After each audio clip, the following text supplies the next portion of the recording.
उन्हें ही बैठकर सुनाते रहना अपनी ये कहानियां। हमें मारना क्यों चाहते हो? क्योंकि जब तुम दोनों को तड़प तड़प कर मरता हुआ देखूंगा, तुम्हारे अंदर जो बदले की आग है ना, वो शांत होगी। बदला? कैसा बदला? हाँ, तुम लोगों ने मेरे भाई को फांसी के तख्ते पे चढ़ा दिया और हम कुछ भी नहीं कर सके। कौन कौन था तुम्हारा भाई? जग्या। जग्या? जग्या तुम्हारा भाई था? हाँ, वही जग्या जिसका नाम सुनकर तुम्हारे पैर कांपने लगते हैं। न जाने कितने लोगों के घर उजाड़े हैं उसने, न जाने कितने बच्चों को अनाथ किया है। उसे फांसी नहीं होती तो क्या होती? फांसी से बढ़कर अगर कोई सजा होगी ना, वो मिलनी चाहिए थी उसे। दूंगा, उससे भी बड़ी सजा दूंगा। हाँ। ये जब चील कौए तुम दोनों को नोच नोच कर खाएंगे ना, तुम दोनों को ऐसी मौत मारूंगा कि आने वाले कई साल तक सीआईडी वाले इस बात को चाह कर भी भूल नहीं पाएंगे। इस गड्ढे में पड़े चिल्लाते रहना और अपनी मौत को आते देखते रहना। हिम्मत से काम ना कर। सीआईडी ऑफिसर की जिंदगी में कदम कदम पे मौत है। मौत से क्या घबराना। हम लोग जब सुबह घर से निकलते हैं तो मालूम थोड़ी होता है कि घर वापस लौटेंगे कि नहीं। हिम्मत से काम लो। काट रस्सी।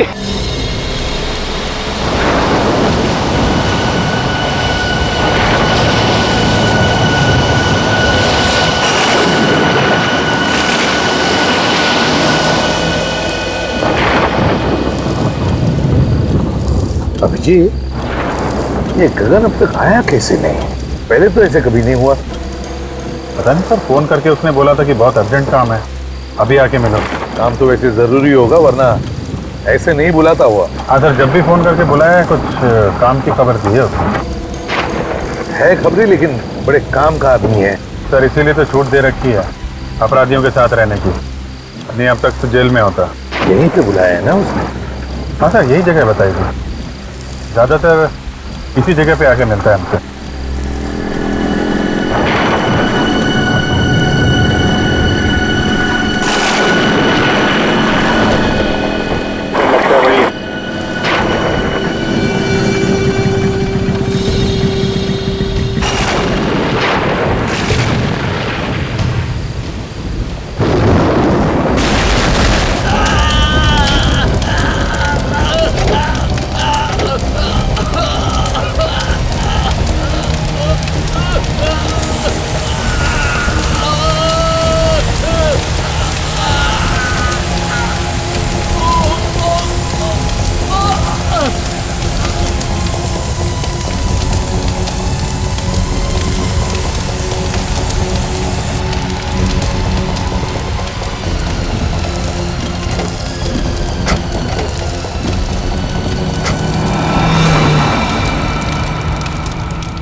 हाँ डॉक्टर साहब। आई एम सॉरी सर, मैं उसे बचा नहीं पाया।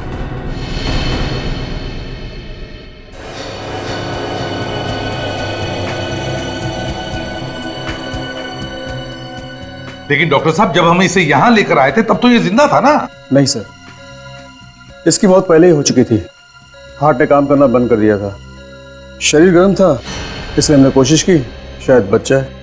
सर हो सकता है बिजली कड़कने की वजह से हार्ट अटैक वगैरह आ गया। नहीं सर, एक्चुअली इसकी मौत की वजह कुछ और है। क्या? इसकी मौत की वजह कुछ और है? जी सर। क्या क्या वजह हो सकती है? अब ये तो ठीक है, कोई बात नहीं। अभिजीत, बॉडी को फोरेंसिक लैब लेकर चलते हैं। डॉक्टर साळुंके ये बताएगा क्या हुआ है।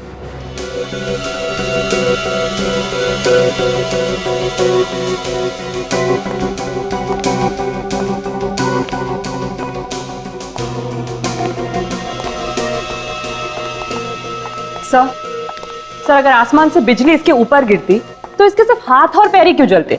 इसका तो पूरा का पूरा शरीर जल जाना चाहिए था ना। बिल्कुल तारिका, बड़े बड़े पेड़, बड़ी बड़ी बिल्डिंगें जल जाती हैं। इस आदमी का तो नामो निशान मिट जाना चाहिए था। अरुण के बिजली हमारी आंखों के सामने सामने गिरी इस पर, जलकर ये बेचारा बेहोश हो गया था। नहीं बॉस, अगर आसमान से गिरी हुई बिजली का करंट इसे लगता तो आप लोग इसकी लाश लेकर के नहीं आते, इसकी राख लेकर के आते। ऐश। मगर सारुण के बिजली का झटका तो लगा है इसे। हाँ, करंट तो लगा है। ये कौन सी वाली बिजली है सर? ये किसकी आवाज? सर मैं बोला। इनकी तारीख? सर सॉरी सर, मुझे पहले बता देना चाहिए था। ये निखिल है, इंस्पेक्टर निखिल, सीआईडी में नया है। ओ, नया इंस्पेक्टर है। तो ये लैब में पहले ही दिन इसके चेहरे पर मुस्कुराहट क्यों, और वो भी एसीपी प्रद्युमन के सामने? तुम्हें मालूम है एसीपी प्रद्युमन के सामने अगर हंसना हो तो दीवार की तरफ मुंह करके सिर्फ 2 सेकंड के लिए हंस सकते हो, सिर्फ। अरे सीख जाएगा सारुण के साहब, सीख जाएगा। क्या भाई, तुम्हें मालूम नहीं था? नहीं सर, सॉरी सर। क्या सॉरी सर? सारुण के साहब के सामने हमारी नाक कटा दिया। सर मैं तो बस। एक बच्चे, जब 2 सीनियर बात कर रहे हो ना तो बीच में अपनी चोंच नहीं डालनी चाहिए। बच्चा है सर, माफ कर दो। जल्दी से माफी मांग लेना, वरना सालून के साहब ये केस छोड़ के भाग जाएंगे। मैं जब जब यहाँ पे आता हूँ मुंह को ताला लगा के आता हूँ। ओह अच्छा, तुम कब से सुधर गए फ्रेडी?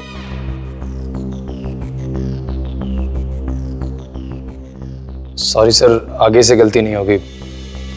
हाँ तो सारुण के, हाँ तो मैं ये बता रहा था बॉस कि जिस तरीके से इसके हाथ और पैर जले हुए हैं उससे लगता है कि इसे 250 वोल्ट की बिजली का करंट लगा है। मगर सारुण के करंट लगा तो लगा कैसे? वहां पर तो कोई तार या कोई केबल भी टूटा हुआ नहीं था, बस सिर्फ एक बिजली का खंबा था। बॉस, इसके हाथ और पैर देखने से पता चलता है कि इसने किसी ऐसी चीज को पकड़ा था जिससे वो करंट इसके शरीर में आ गया और इसके हाथ पैर जल गए। सारुण के साहब, इसने हमारे सामने बाइक पोल पे लगाई, उसी समय बिजली कड़की और फिर हमने देखा ये जलने लगा, और इसकी बाइक भी। उस पोल में करंट होगा अभिजीत, तभी तो जैसे ही बाइक पोल से चिपकी उस पे करंट आ गया। मगर सर, बाइक का टायर कैसे जल सकता है? टायर तो रबर का बना होता है, और रबर में तो करंट पास नहीं होता। ये तुमसे किसने कहा है? देखो, अगर हाई वोल्टेज करंट हो और अर्थिंग मिल जाए तो बॉस रबर के टायर में भी करंट पास हो सकता है। और वैसे भी अलग अलग किस्म के रबर होते हैं, है ना सारुण के, जैसे स्टील बेल्ट रबर या कार्बन रबर। एग्जैक्टली। और कई बार तो ऐसा होता है कि हाई वोल्टेज करंट की वजह से इन रबर में आग भी लग सकती है। और देखो, टायर में तो स्टील के वायर भी होते हैं, तो हो सकता है स्टील के वायर के थ्रू करंट पास हो गया। अब ये तो एक बार फिर से उस बिजली के खंबे के पास जाकर के छानबीन करनी होगी। इलेक्ट्रिक सप्लाई डिपार्टमेंट के लोगों को भी वहां बुला लो।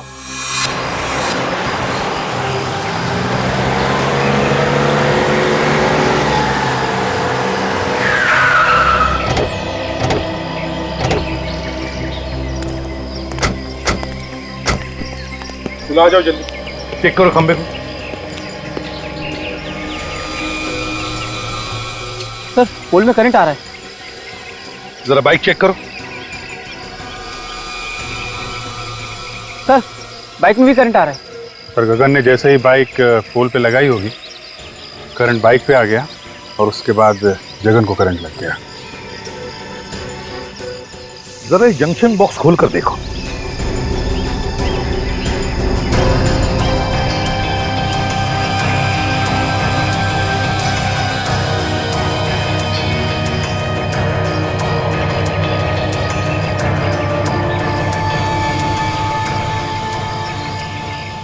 सर ये देखिए, बाइक का स्टैंड खराब है, इसीलिए गगन ने बाइक को खंबे को लगा के रखा होगा।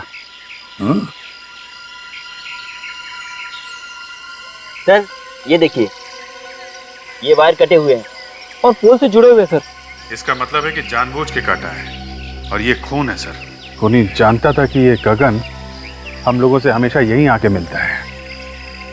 अभिजीत खूनी ये भी जानता था कि गगन की बाइक का स्टैंड खराब है, और फिर गगन इसी खंबे पे आके अपनी बाइक लगाता था जब वो हमें मिलने आता था।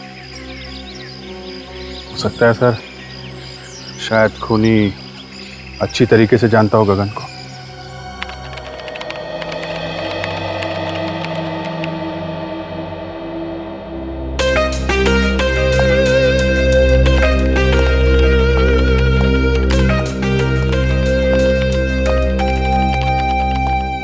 Hello sir. हेलो निखिल, तुम अभी नए हो, अभी तुमने फ्रेडी का कमाल देखा ही कहां है। ये लोग अगर सारा केस मेरे ऊपर छोड़ दे तो इस केस को मैं ऐसे ऐसे चुटकियों में सॉल्व कर दूं, चुटकियों में। सर वैसे भी मैंने आपके बारे में बहुत कुछ सुना है सर। अच्छा, फिर तो तुमने ये भी सुना होगा कि दया सर को दरवाजा तोड़ना मैंने ही सिखाया है। अरे देखते क्या हो, मैं झूठ नहीं बोल रहा हूं। तो कभी कभी मैं थक जाता हूं तो उन्हें कह देता हूं दरवाजा तोड़ने के लिए, तो वरना दया सर तो। सर दया सर के बारे में आप ऐसी बातें मत करिए। क्यों भाई, दया सर को क्या पर लगे हैं? देखिए वो मेरे गुरु हैं और मैं उनके खिलाफ एक भी शब्द नहीं सुन सकता इस तरह के। अरे मैं तो मजाक कर रहा था। एक्चुअली मैं ये कहना चाहता था कि कभी कभी मैं भी दया सर की मदद करता हूँ दरवाजा तोड़ने के लिए। और सर गगन ऐसे मरने वालों में से नहीं था, अपराधियों के साथ रहता था वो, और मैंने उसे कई बातें सिखा रखी थी। हर दांव पेच मालूम था सर उसे, कोई ना कोई उसके पीछे पड़ा हुआ था सर काफी दिनों से। हाँ दया, और वो जो भी कोई है वो जानता था कि गगन हमको क्या बताने वाला है। सर कैसे भी करके ये पता लगाना चाहिए कि वो बात क्या थी। हो सकता है कोई बड़ी घटना के बारे में हो। हाँ सर, वैसे तो वो मुझसे 3-4 दिन बाद मिलने वाला था, मगर उसने फोन करके बुला लिया मुझे। कोई तो बड़ी बात थी सर। गगन का रिकॉर्ड है ना हमारे पास? हाँ सर। बस तो देखो किन किन लोगों को जानता था, उन्हीं से हमें पता चलेगा। सर उसके परिवार वालों से भी पूछताछ करते हैं। हाँ भैया, परिवार वालों से भी पूछताछ करो, उसके फोन रिकॉर्ड चेक करो, देखो वो किस किस से बात करता था, किस किस से मिलता था। जैसे भी हो हमें पता लगाना ही चाहिए कि यह किसका काम है।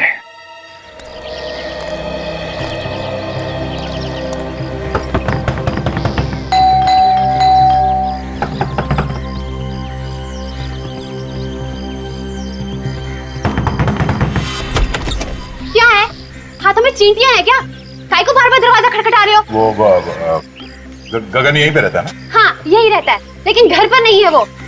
खाली पीली नींद खराब कर देते हैं। कितनी बार समझाया उसे कि कस्टमर घर पे मत बुलाया कर, मत बुलाया कर। देखिए हम लोग कस्टमर नहीं है, हम लोग सीआईडी से। सीआईडी? साहब आइए ना, आइए साहब।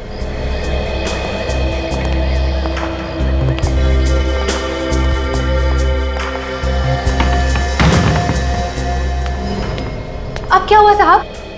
मेरे पति ने फिर से उल्टा सीधा कुछ किया क्या? देखिए साहब, अब उसे सब कुछ छोड़ दिया है। अब तो मेरे मर्द ने प्लम्बर का धंधा शुरू कर दिया है।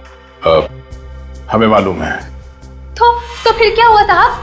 देखिए आपके पति ने तो कुछ नहीं किया। तो फिर?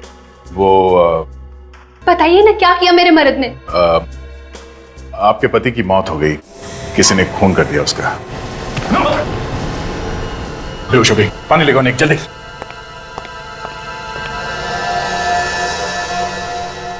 सदमा बर्दाश्त नहीं कर पाई बेचारी।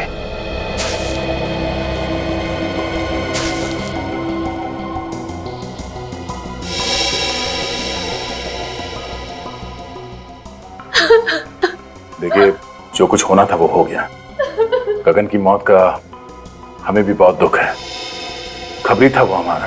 खबरी बना के मरवा डाला आप लोगों ने उसे। मुझे पता होता तो मैं ऐसा काम उसे कभी नहीं करने देती। सीआईडी की मदद करना कोई गुनाह नहीं है। आप हमें ये बताइए कि कोई दुश्मन था गगन का? मेरे पति ने हमेशा सबका भला किया है। जिसके पास पैसे नहीं होते थे मुफ्त में काम कर देते थे उसका। ऐसे भले इंसान का कोई दुश्मन कैसे हो सकता है साहब? देखिए कोई ना कोई तो उसका दुश्मन जरूर था जो उसके पीछे लगा हुआ था। मतलब उसको कैसे पता चलता कि वो हमसे मिलने वाला था? देखिए अगर आपको मालूम है तो आप बता दीजिए, वरना वो दुश्मन आपके लिए भी खतरनाक हो सकता है।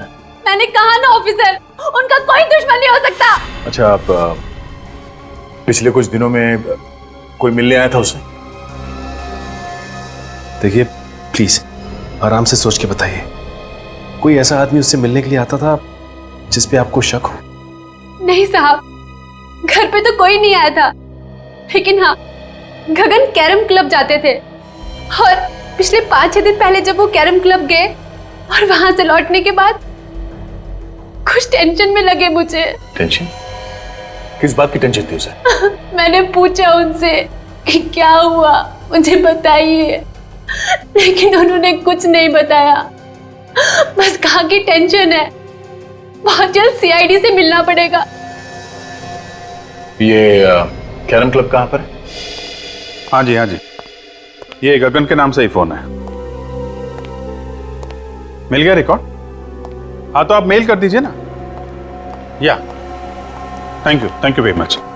जरा मेल चेक करना, उन लोगों ने गगन के फोन का रिकॉर्ड हम लोगों को मेल किया है। देखते हैं किसका फोन आया था और किसे फोन किया था इसने। मेल आ गया सर। हाँ ओपन करो, देखो।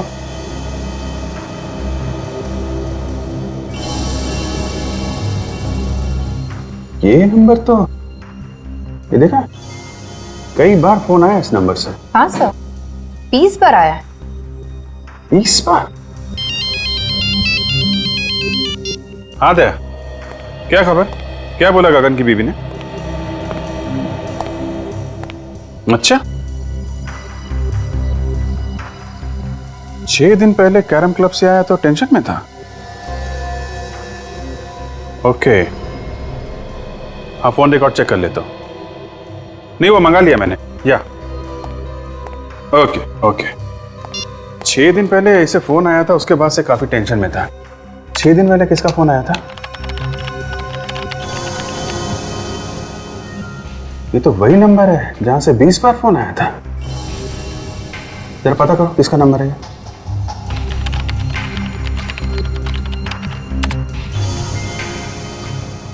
सर ये एसटी पुलिस स्टेशन का नंबर है। क्या? एसटी पुलिस स्टेशन का?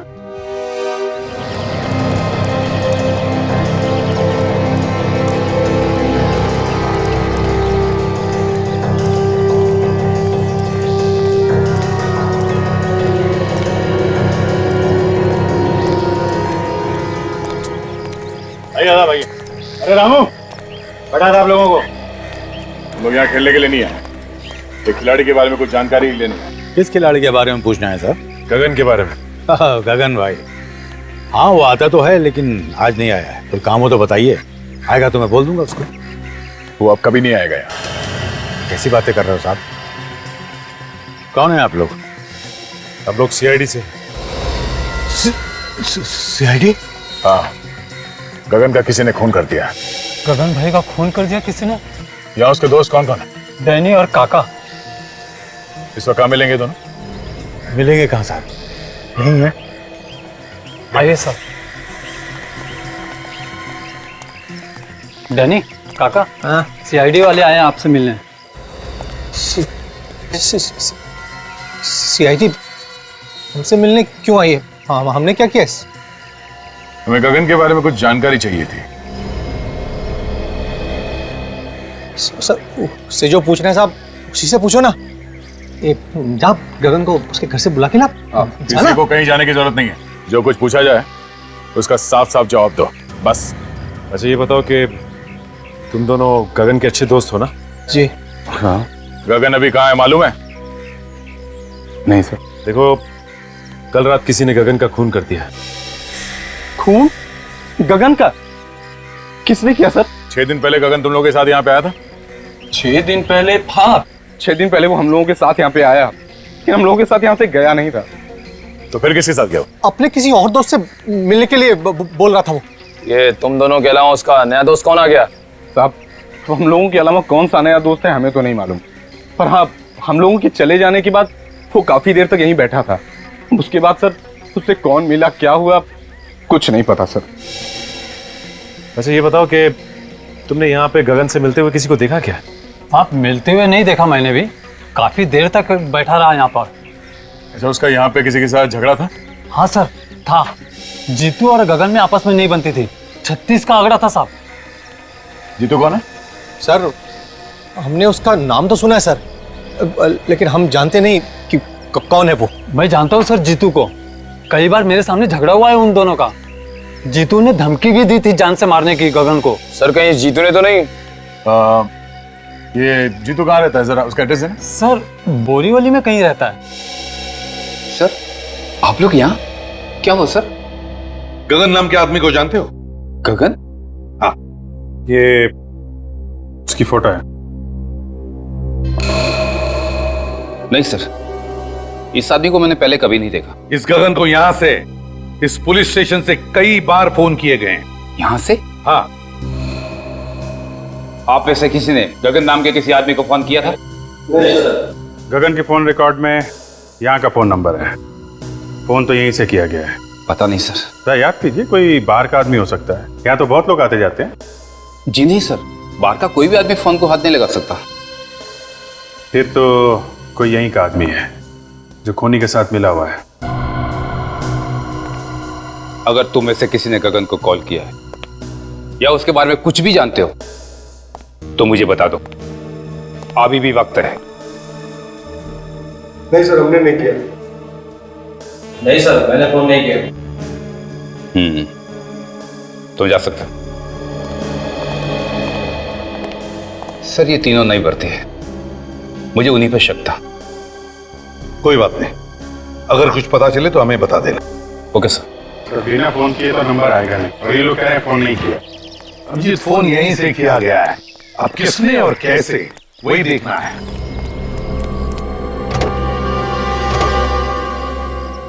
सर, हाँ सर, लगता है पता चल गया कि फोन कहाँ से किया गया है। अच्छा, कहाँ से?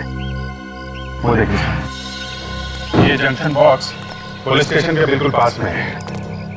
हो सकता है यहाँ से कुछ छेड़छाड़ की गई हो। हाँ जी, काम करो, टेलीफोन वालों को बुलाओ, पता चलेगा किसने क्या किया है यहाँ इस जंक्शन बॉक्स से। सर।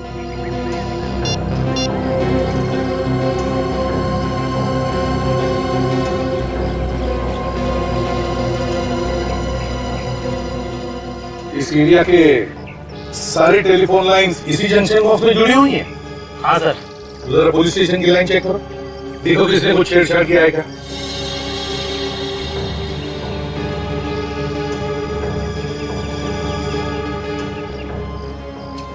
ये देखिए सर, ये तार टूटा हुआ है। तो इसका मतलब है अभिजीत, खूनी ने इस वायर को तोड़कर दूसरी वायर लगाकर फोन किया और फिर पहले ये से जोड़ के रख दी है। मगर सर इतनी सारी लाइंस जा रही है यहाँ से, तो फिर खूनी को कैसे पता चला होगा कि कौन सी लाइन पुलिस स्टेशन की है? हो सकता है टेलीफोन डिपार्टमेंट का कोई आदमी मिला उससे। नहीं सर, आप हमारे ऊपर ऐसा इल्जाम नहीं लगा सकते। तो ये कैसे हुआ? ध्यान कैसे नहीं गया तुम्हारा? ताला टूटा हुआ है, वायर कटी हुई है। सर हम लोग महीने में एक बार चेक करने के लिए यहाँ पे आते हैं। पिछले महीने आए थे तो सब कुछ ठीक था सर। तुम लोगों के अलावा कोई और आता है ये चेक करने के लिए? नहीं सर, ये एरिया हम दोनों ही देखते हैं। अभिषेक, एक बात समझ में नहीं आ रही है, खूनी ने यहीं से फोन क्यों किया? शहर में इतने सारे पीसीओस है, जंक्शन बॉक्सेस है, यहीं से क्यों? सर हो सकता है खूनी इसी एरिया का हो, आसपास का रहने वाला। इस एरिया में तो जीतू भी रहता है जो गगन को जानता है, कहीं उसी ने तो फोन नहीं किया? काजल, ये जीतू गगन को सिर्फ जानता नहीं है, बल्कि उसने उसे जान से मारने की धमकी भी दी है। जान से मारने की। जीतू से मिलना पड़ेगा अभिजीत।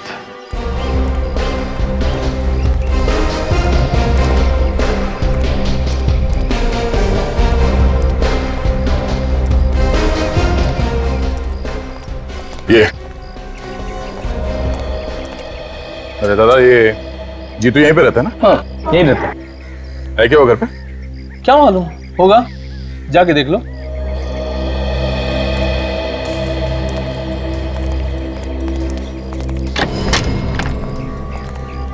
जीतू। हाँ क्या हुआ? बस तुझसे मिलने चले आए।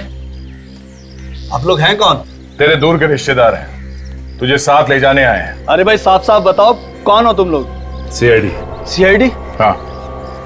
गगन का खून क्यों किया तुमने? क्या गगन का खून हो गया? अब ये एक्टिंग वैक्टिंग खत्म हो गई हो तो आगे बढ़े। हाँ, क्यों मारा गगन को? सर मैं गगन को क्यों मारूंगा? मेरी उससे क्या दुश्मनी है? तेरा झगड़ा हुआ था ना उसके साथ कैरम क्लब में। सर जब मैं किसी कैरम क्लब गया ही नहीं तो झगड़े का तो सवाल ही नहीं उठता ना। ये गगन जहाँ पे रहता है उसके घर के पास में नुक्कड़ पे एक कैरम क्लब है, कुछ याद आया तुम्हें? नुक्कड़ पे कैरम क्लब? तेरे पास सिर्फ 1 सेकंड है, जो कुछ मालूम है सच सच बता, वरना मेरा एक हाथ पड़ेगा तो 10 दिन तक तेरा दिमाग झंझनाता रह जाएगा। तू वहां पर कैरम क्लब में गया था, तुझे लोगों ने वहां पे देखा था, और तेरा झगड़ा भी हुआ था गगन के साथ में। सच बोल, हुआ था या नहीं? हाँ सर, याद आया। अच्छा हुआ, जल्दी याद आ गया। गगन के साथ झगड़ा हुआ था ना? हाँ? वो तो सर ऐसे ही थोड़ी बहुत कहा सुनी हो गई थी, फिर बाद में बोलचाल हो गई सर। ऐसी कहा सुनी तो अक्सर हो जाती है हमारे बीच। किस बात को लेकर झगड़ा हुआ था तुम दोनों के बीच? वो सर, पहले मैं गगन के पड़ोस में रहता था, तो इलेक्ट्रिसिटी के बिल को लेकर थोड़ी सी कहा सुनी हो गई थी। सर, छोटे मोटे इलेक्ट्रिसिटी बिल के लिए कोई किसी को मार सकता है क्या? नहीं। पर इसने तो गगन का खून कर दिया। नहीं सर, मैंने गगन को नहीं मारा सर, मैं सच कह रहा हूँ सर। अगर कोई ये कह दे कि मैंने गगन का खून किया है तो सर आप जो मर्जी सजा दीजिएगा सर। सचिन! सर आप ठीक है ना? किसने गोली मारी? सर गोली लगी तुम्हें? सर वो रहा सर।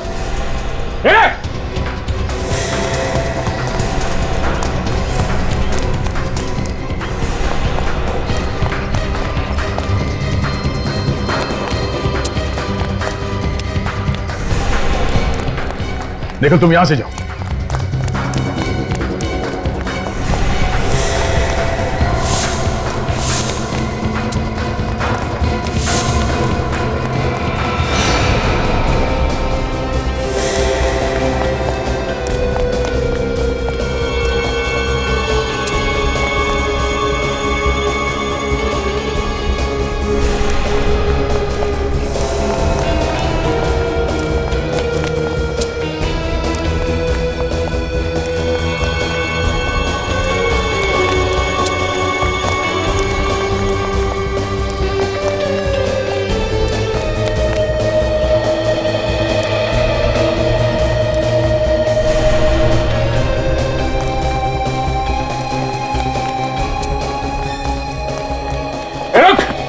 रुक जा!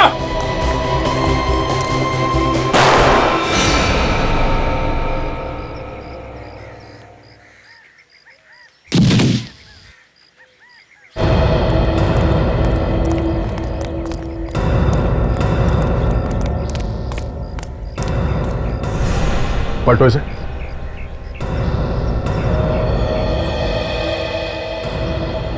सर, इसके तो सीने में गोली लगी। सीने में गोली लगी है? मगर मैंने तो इसके पैर पे गोली चलाई थी, वो भी पीछे से। इसके सीने में गोली कैसे लगी?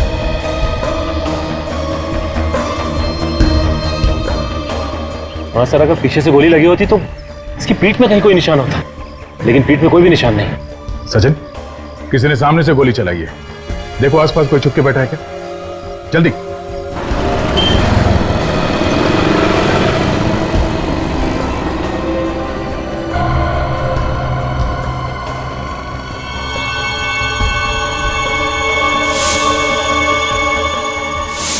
कैरम क्लब का नौकर?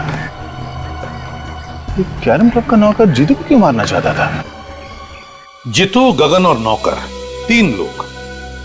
तीनों में से जीतू और गगन के बीच में झगड़ा हुआ, जिसमें गगन मारा गया। फिर नौकर ने जीतू को मारने की कोशिश की और खुद मर गया। लेकिन समझ में नहीं आ रहा कि इन 3 लोगों में चक्कर क्या है। सर, ऐसा लगता है इनके पीछे कोई चौथा आदमी भी है, जिसने नौकर से जीतू पे हमला करवाया। मगर नौकर फेल हो गया तो पकड़े जाने के डर से उसने नौकर को भी मार दिया। मगर सर, उसे पता कैसे चला कि हम लोग जीतू के घर जाने वाले हैं? वही तो या ये जो भी आदमी है जो ये सब करवा रहा है, वही हमारे हर कदम पे नजर रखे हुए है। और वो जानता है कि जीतू उसके बारे में सब कुछ जानता है, और इसीलिए उसने उसे मारने की कोशिश भी की। सर, अगर जीतू को मालूम होता तो हमें बता देता। काफी डरा हुआ था सर वो। सर, एक बात समझ में नहीं आई, किस नौकर ने जीतू पर हमला हम लोगों के सामने ही क्यों किया? हमारे वहां पहुंचने से पहले और वहां से निकलने के बाद भी तो कर सकता था। यह भी तो हो सकता है कि उस नौकर को तुम लोगों को मारने के लिए भेजा होगा। सर, अगर हम लोगों को मारने के लिए भेजा था तो दोबारा हमला करने से पहले 10 बार सोचेगा। लेकिन अगर जीतू को मारने के लिए भेजा था तो दोबारा हमला कर सकता है। सर, गगन को खूनी ने फोन किया था पुलिस स्टेशन के जंक्शन बॉक्स से, ताकि शक जीतू पे जाए। एक काम करो, ये नौकर जहां पर नौकरी करता था उस कैरम क्लब के मालिक को जाकर के मिलो और जरा प्यार से पूछो उससे पता लगाओ कौन कौन मिलने आता था उस नौकर को। Yes sir.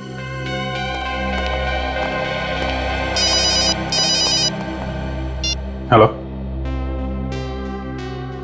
क्या? कहां पे?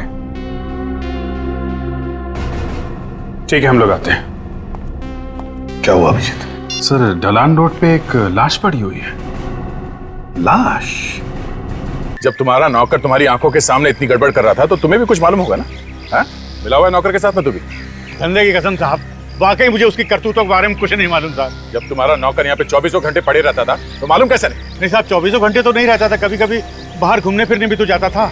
उससे मिलने के लिए कौन कौन आता था यहाँ पे? साहब मिलने तो बहुत से लोग आते थे, लेकिन ज्यादातर गुंडे टाइप के लोग होते थे। ओह, तो गलत कामों में पड़ा हुआ था, इसीलिए उसका खून हो गया। कल कोई आया था उससे मिलने के लिए यहाँ पे? सब मिलने तो कोई नहीं आया था। हाँ, एक फोन जरूर आया था साहब, मैंने उसे बात करते हुए सुना था। क्या क्या बात कर रहा था वो फोन पे? साहब वो किसी मुर्दा घर के बारे में बात कर रहा था। मुर्दा घर के बारे में बात कर रहा था? एक कैरम क्लब में काम करने वाला आदमी मुर्दा घर के बारे में क्यों बात करेगा? और क्या सुना तुमने? सब सुना तो मैंने कुछ नहीं। उसके बाद वो फौरन मेरे पास आया और कहने लगा कि उसके किसी रिश्तेदार का एक्सीडेंट हो गया, उसे अभी का अभी जाना है। कितने बजे थे उस वक्त? साहब करीब दोपहर के 2 बजे की। दोपहर के 2 बजे? यहाँ आसपास के एरिया में जितने मुर्दा घर हैं उन सब में जाके इस नौकर का फोटो दिखा दिखा के पूछते हैं, कोई ना कोई सुराग जरूर मिलेगा। चलो।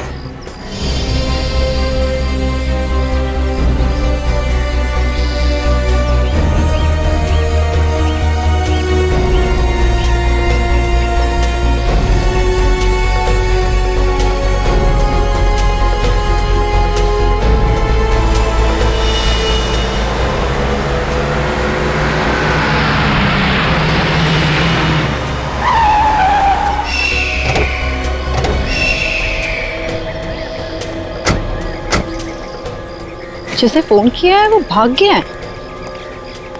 यही तो प्रॉब्लम है, लोग पुलिस के पचड़े में नहीं पड़ना चाहते। सर एक्सीडेंट का केस लगता है। लेकिन ये सड़क इतनी दूर है काजल, और यहाँ आसपास टायर का कोई निशान भी नहीं दिख रहा है। लगता तो नहीं है एक्सीडेंट है। तो सर ये लाश यहाँ लाकर डाली गई है? हो सकता है। बॉडी को अच्छी तरीके से चेक करते हैं, देखते हैं मौत की वजह क्या है।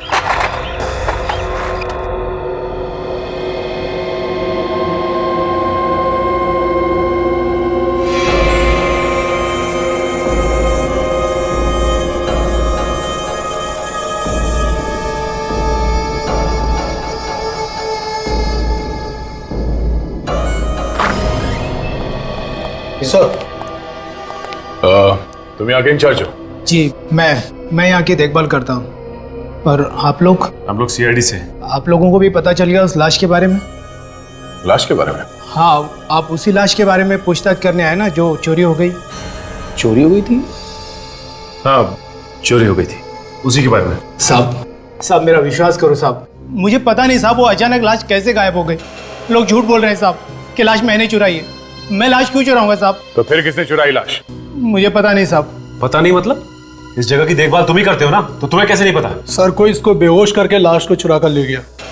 मुझे ये इस फोटो को देखे, यही आदमी था क्या वो? साहब मुझे किसी ने सिर पे पीछे से मारा साहब, मैं उसका चेहरा नहीं देख पाया साहब। कितने बजे हुआ ये सब? यही कल 2:30 बजे के करीब साहब। सर ये काम पक्का रामू ने किया है। हाँ सर। सर ये कैरम क्लब का मालिक बता रहा था कि रामू वहां से 2 बजे निकला और ये जगह वहां से 20-25 मिनट की दूरी पे है। पर रामू ये लाश चुराएगा क्यों? करेगा क्या उस लाश का? वैसे वो लाश थी किसकी? सभी एक एक्सीडेंटल केस था तो इसकी शिनाख्त नहीं हो पाई थी। लाश की फोटो तो खींची होगी? हाँ साहब, फोटो है हमारे रिकॉर्ड में। ठीक है, फोटो लेके आओ। जी।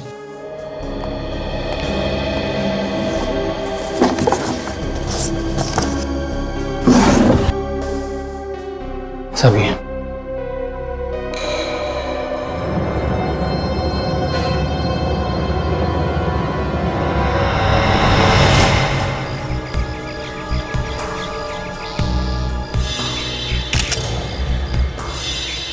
है तो ये एक्सीडेंट का ही केस, लेकिन ये एक्सीडेंट यहाँ नहीं हुआ है काजल। ये कैसे पता चला सर? एक तो ये लाश काफी दिन पुरानी है, दूसरा अगर एक्सीडेंट यहाँ पे हुआ होता तो यहाँ जमीन पे भी आसपास खून पड़ा होता, लेकिन जमीन पे कहीं भी खून नहीं है। खून सिर्फ इस बॉडी के ऊपर है और इसके चेहरे पे, और कहीं भी खून नहीं है। ये क्या है?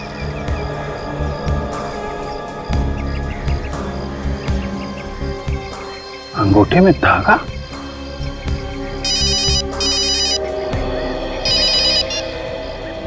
हाँ सचिन बोलो। क्या मुर्दा घर से लाश चोरी हो गई? हाँ हाँ,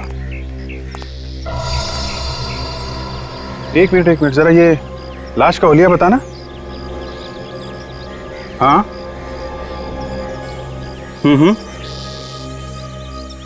यार, जैसा हुलिया तुम बता रहे हो वैसी लाश हमारे सामने पड़ी हुई है, और इसके पैर पे धागा बंधा हुआ है, वो जो मुर्दा घर में बांधते हैं ना पैर पे नंबरिंग के लिए, वैसा ही। हाँ, एक्सीडेंट की लाश है। ओह, ऐसा लगता है ये किसी की चाल है। लाश यहाँ पे लाके डाल दी और हम लोगों को फोन करके बुला लिया।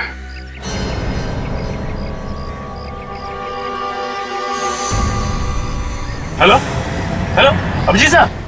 हे! मोबाइल।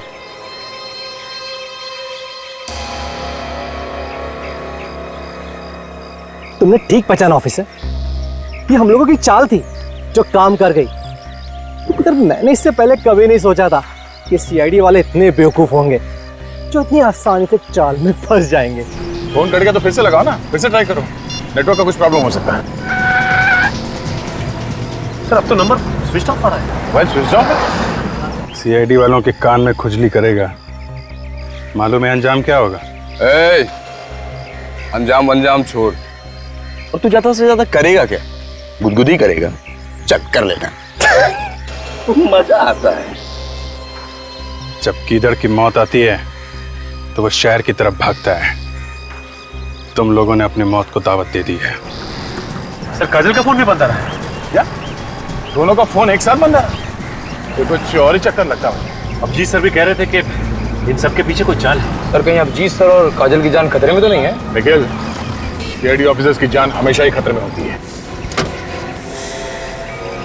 हिलना नहीं ऑफिसर, वरना गोली चल जाएगी। दे ना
अभी भी वक्त है, चुपचाप अपने आप को हमारे हवाले कर दो।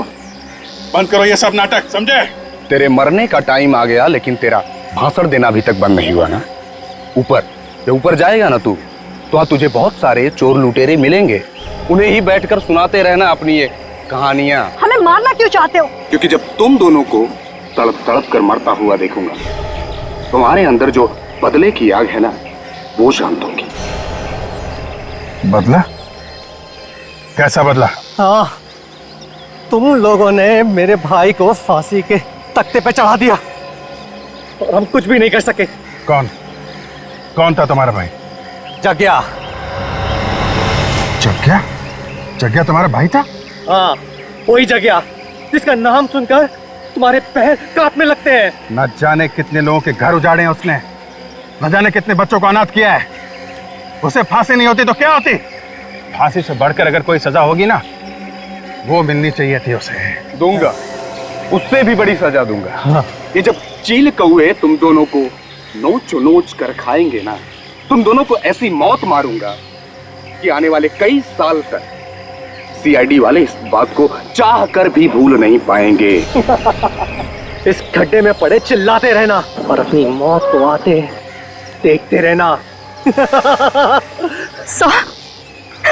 हिम्मत से काम ना कर। सीआईडी ऑफिसर की जिंदगी में कदम कदम पे मौत है। मौत से क्या घबराना। हम लोग जब सुबह घर से निकलते हैं तो मालूम थोड़ी होता है कि घर वापस लौटेंगे कि नहीं। हिम्मत से काम लो। काट रस्सी।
ये दोनों जग्या के भाई हैं। पूरी सीआईडी टीम से बदला लेना चाहते थे।